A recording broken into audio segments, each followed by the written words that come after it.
Buckaroo is a game of physical skill, intended for children aged 4 and above. Buckaroo is made by Milton Bradley, a division of the toy company Hasbro. Originally released in 1970 by Ideal Toy Company using a white mule, this has now been replaced with a brown one. Play centers on a simple articulated plastic model of a donkey named Roo. The mule begins the game standing on all 4 feet, with just a blanket on its back. Players take turns placing various items onto the mule's back. They must do so very gently, as a delicate spring mechanism inside the mule will be triggered by excess vibration. If it is triggered, the mule bucks up on its front legs, throwing off all the accumulated items. The player who triggered this buck is knocked out of the game, and play resumes. The winner is the last player remaining in the game. In the event that a player manages to place the last item onto the donkey's back without it bucking, that player is the winner. The items which players must place on the mule's back are a bedroll, a canteen, a crate,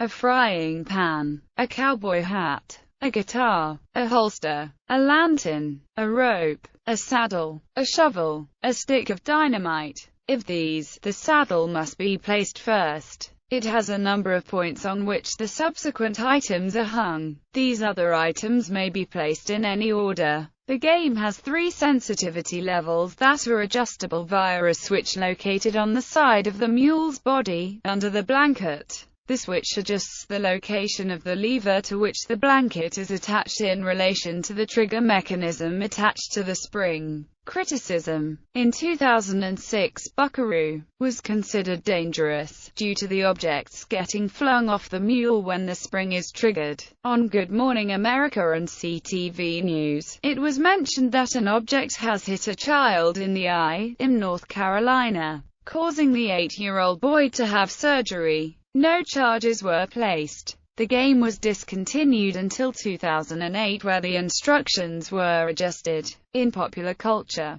Buckaroo is a favorite game of Father Dougal Maguire in Irish sitcom Father Ted. He regularly plays the game with Ted, despite the fact that Ted hates it and would rather play chess. The game is seen being played in the film This Is England under the name of Kick Donkey. In the BBC Radio 4 series Cabin Pressure, Douglas and Martin engage in a variation of the game dubbed Flight Deck Buckaroo, in which the players find out who can disable the most instruments without setting off the recording emergency warning.